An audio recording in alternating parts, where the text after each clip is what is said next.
सुप्रभात बच्चों। आज हम क्लास 9 के बच्चों के साथ उत्तक विषय पे चर्चा करेंगे।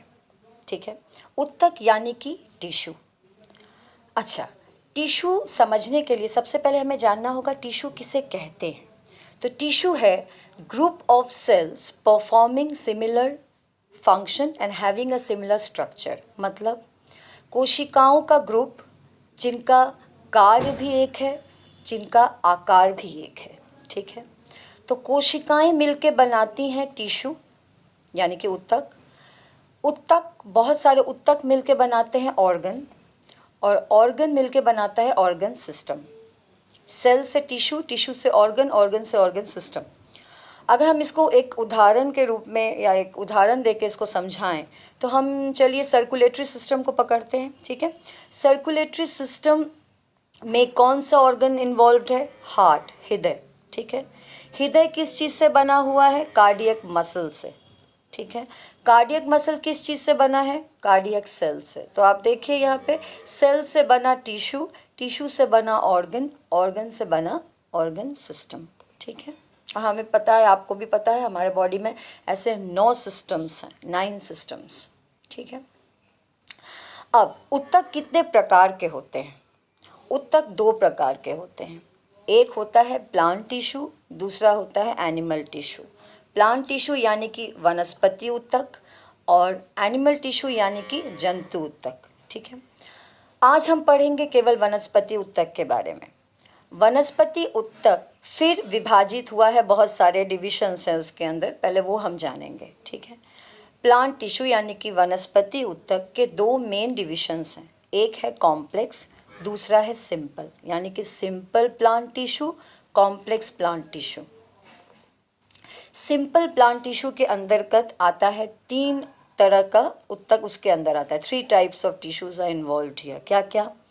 Parenchyma, collenchyma, sclerenchyma. ये 3 तरह के सिंपल वनस्पति उत्तक हैं।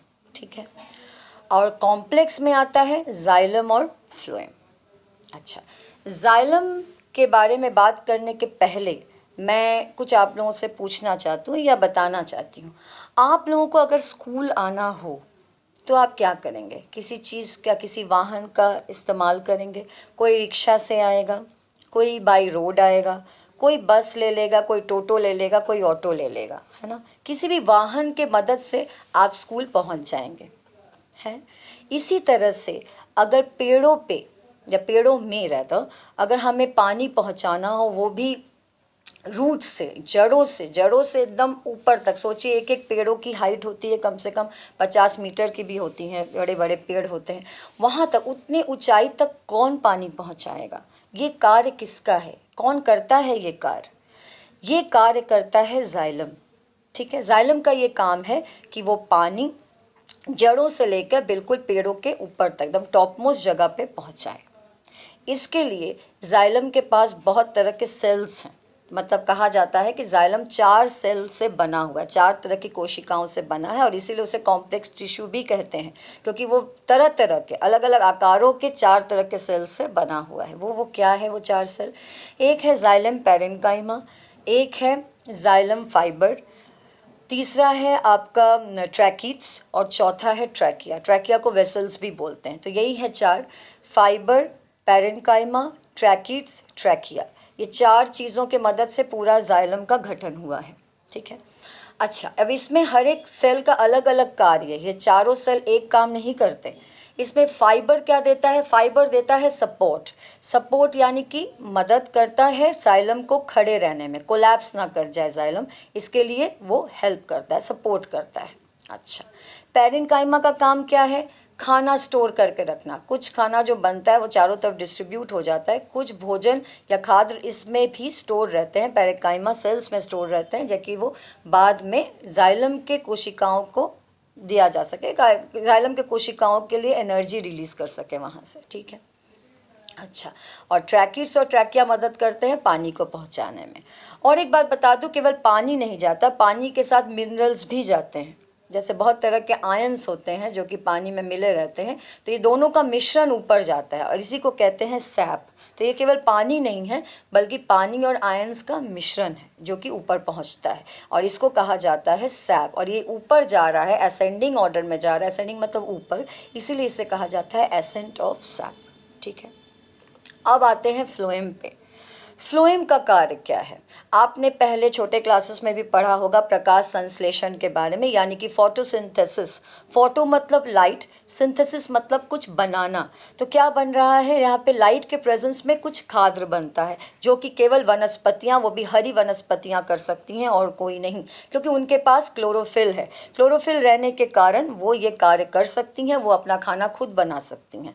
हम खाना खरीद के ला सकते हैं, हम खाना कुक कर सकते हैं, पका सकते हैं, पर हम खाना बना नहीं सकते। ठीक है, तो ये केवल उनका काम है, ये वो केवल वो कर सकते हैं क्योंकि उनके पास एक ग्रीन कलर का, हरे कलर का पिगमेंट मौजूद है जिसे कहते हैं क्लोरोफिल। तो वो क्लोरोफिल सनलाइट, कार्बन डाइऑक्साइड और पानी के मदद से प्रकाश संश्लेषण करके क्या बनाते हैं? ग्लूकोज। ये ग्लूकोज कहाँ बनता है? पत्तों में, इसलिए पत्तों को किचन ऑफ द सेल भी कहा जाता है, रसोई घर। वो एक पेड़ का रसोई घर पत्तों को माना जाता है, जहाँ पे क्लोरोप्लास्ट है, उसके अंदर क्लोरोफिल है, जहाँ पे खाद्य पूरा बनता है। तो हमेशा जान के रखिएगा वनस्पतियाँ खाना बनाती हैं जो कि है ग्लूकोज। ग्लूकोज के माध्यम में खाना लेकिन पहुँचता नहीं चारों तरफ। चारों तरफ खाना पहुँचता है सुक्रोज के माध्यम से और स्टोर होता है आपका स्टार्च के माध्यम से। तो 3 तरह के 3 फॉर्म्स ऑफ कार्बोहाइड्रेट आपको जानना है, ग्लूकोज, सुक्रोज और स्टार्च। स्टार्च के फॉर्म में स्टोर हो रहा है, ग्लूकोज बनता है, ग्लूकोज बनता है, स्टार्च के फॉर्म में ये स्टोर होता है और सुक्रोज के फॉर्म में ये चारों तरफ पेड़ों में या वनस्पतियों में फैलाया जाता है, मतलब फैल जाता है। अब बात ये है कि चलिए खाना तो बन गया, खाना पत्तों में प्रकाश संश्लेषण द्वारा वनस्पतियों ने बना दिया। अब केवल पत्तों में खाना रहने से तो होगा नहीं, खाना को चारों तरफ पहुंचाना भी है। तो ये काम कौन करेगा? ये काम करने का जो दायित्व है ये है फ्लोएम का। फ्लोएम की रिस्पॉन्सिबिलिटी है कि वो ये जो प्रिपेयर्ड फूड है, ये प्रिपेयर्ड जो ग्लूकोज बना हुआ है पत्तों में, इसको चारों तरफ लेकर जाए। ठीक है, तो फ्लोएम भी ऐसे ही 4 कोशिकाओं से बना है जैसे कि जाइलम। क्या क्या है वो कोशिकाएं?